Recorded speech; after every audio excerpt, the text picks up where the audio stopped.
अध्यक्ष महोदय, मैं कल कह रहा था कि वित्त मंत्री जी ने जिस संदर्भ में यह बजट प्रस्तुत किया है और जिन परिस्थितियों की पृष्ठभूमि में वित्त मंत्री का भार संभाला है, उस दृष्टिकोण से यदि इस बजट को देखें तो हम इस परिणाम पर पहुंचेंगे कि वित्त मंत्री जी ने निश्चित तौर पर ऐसा काम किया है जिसके लिए वे धन्यवाद के पात्र हैं। उन्होंने देश की अर्थव्यवस्था को सुधारने के भार को लेकर उसमें सफलता प्राप्त करके देश की बिगड़ती हुई आर्थिक दशा को सुधारा।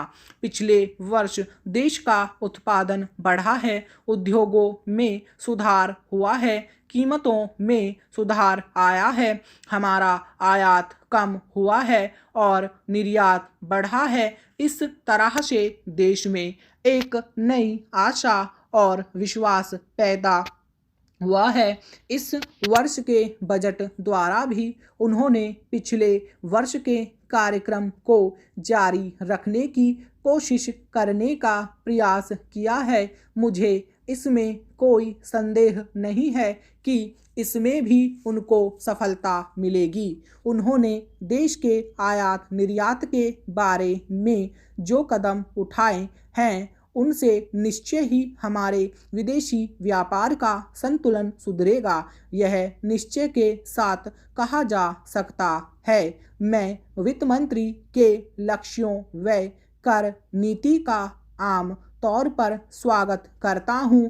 यद्यपि मैं मानता हूं कि इस कर व्यवस्था के द्वारा मध्य वर्ग पर बोझा पड़ेगा, परंतु इस देश में हमें पंचवर्षीय योजनाओं को जारी रखना है। इसलिए उस संदर्भ में हमें आर्थिक साधन जुटाने पड़ेंगे और ऐसी दशा में जो लोग इस देश में ऐसी स्थिति में जो कष्ट उठा करके भी कुछ दे सकते हैं, उनको देश के लिए देना ही पड़ेगा। इसलिए वित्त मंत्री जी के इन कदमों का भी मैं स्वागत करता हूं, परंतु साथ ही साथ मैं नम्रतापूर्वक यह अवश्य कहना चाहता हूं कि वित्त मंत्री महोदय ने किसानों पर जो नए कर लगाए हैं, उनके ऊपर वे फिर सोचे। मेरी मान्यता के अनुसार वित्त मंत्री द्वारा खाद पर जो कर लगाया गया है, जो शुल्क लगाया गया है, वह एक ऐसा कार्य है जिससे इस देश का विकास रुकने वाला है। उन्होंने अपने बजट भाषण की भूमिका में कृषि संबंधी कच्चे माल के उत्पादन के लिए पूंजी लगाने की आवश्यकता पर जोर दिया है। उनकी स्वयं की यही मान्यता है कि कृषि का उत्पादन बढ़ाना बहुत आवश्यक है।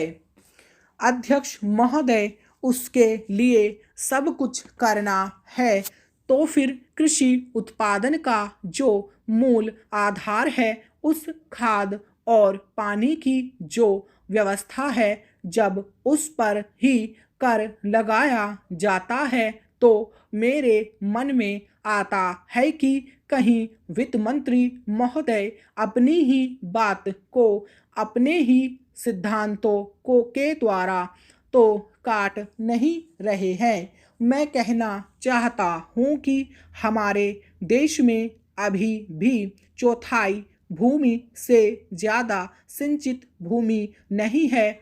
इस देश की जितनी कृषि योग्य भूमि है, उसका चौथाई से भी कम हिस्सा ऐसा है जो सिंचित भूमि के नाम से पुकारा जा सकता है।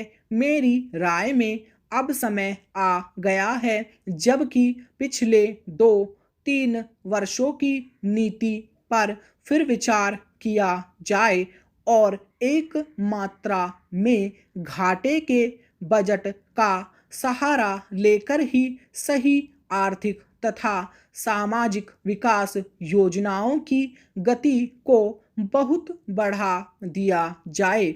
इस मामले में मैं समझती हूँ कि तुरंत कार्यवाही होनी चाहिए, ताकि आज जनसाधारण में असंतोष उभर रहा है वह हानिकर दिशाओं में न चलने पाए।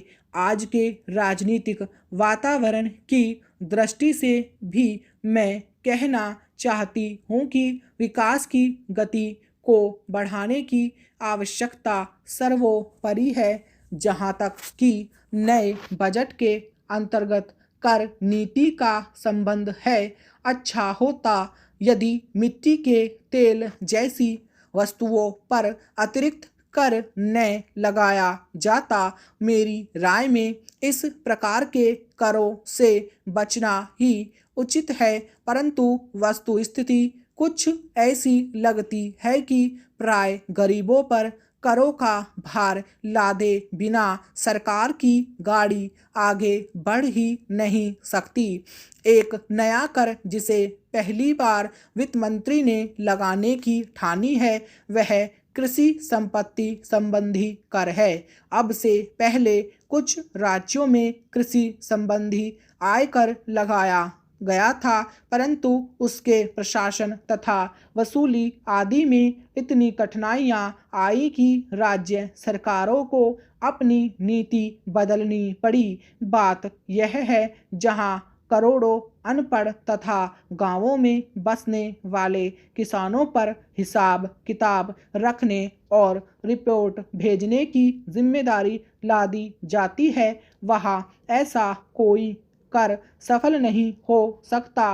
उल्टे उसके कारण लाखों लोग कई प्रकार से सताए जाते हैं और फिर वे लोग सरकार से नाराज हो जाते हैं। इसलिए पहले देखना यह पड़ेगा कि यह कर कितने कृषकों पर लागू होने वाला है और उससे कितने रुपए कर के रूप में वसूल होगा।